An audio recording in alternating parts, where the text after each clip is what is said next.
اللہ نے ہمیں اگر ڈاکیا بنایا ہے تو ہم ڈاکیے بنے رہیں، اگر ڈاک نہیں پہنچائیں گے تو ہماری پوسٹ ختم ہو جائے گی۔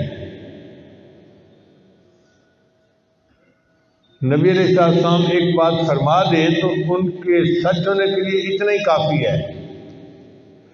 مگر حدیث مبارکہ میں آتا ہے کہ نبی علیہ السلام نے قسم کھا کر کہا کہ جو بندہ اللہ کے راستے میں صدقات دیتا ہے اللہ اس کے مال کو کم نہیں ہونے دیتے۔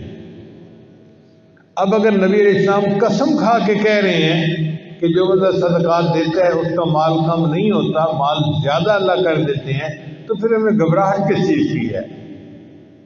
اور ہم اگر زکوٰۃ صحیح طرح سے ادا کرنے لگیں تو اسلامی معاشرے میں تو کوئی غریب نظر آ ہی نہیں سکتا۔ بہرحال یہ ایک فرض ہے اور اس کو ادا کرنے میں ہمیشہ فکر مند ہونا چاہیے، خاص طور پہ ان دنوں میں جن دنوں میں نبی علیہ السلام اس کی تعلیم دی ہے۔ یہاں پہ جو مجاہدے ہم کر رہے ہیں نا،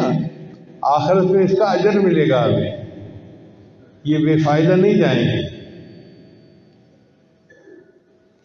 پنجابی کا ایک شعر ہے، اتھاں جو بھوگ بھوگے ہیں اتھاں اس کی جزا ملسی، اتھاں جو بھوگ بھوگے ہیں اتھاں اس کی جزا ملسی، تھکیڑے سارے لے ویسن نبی ملسی خدا ملسی۔ جب ہم آگے جائیں گے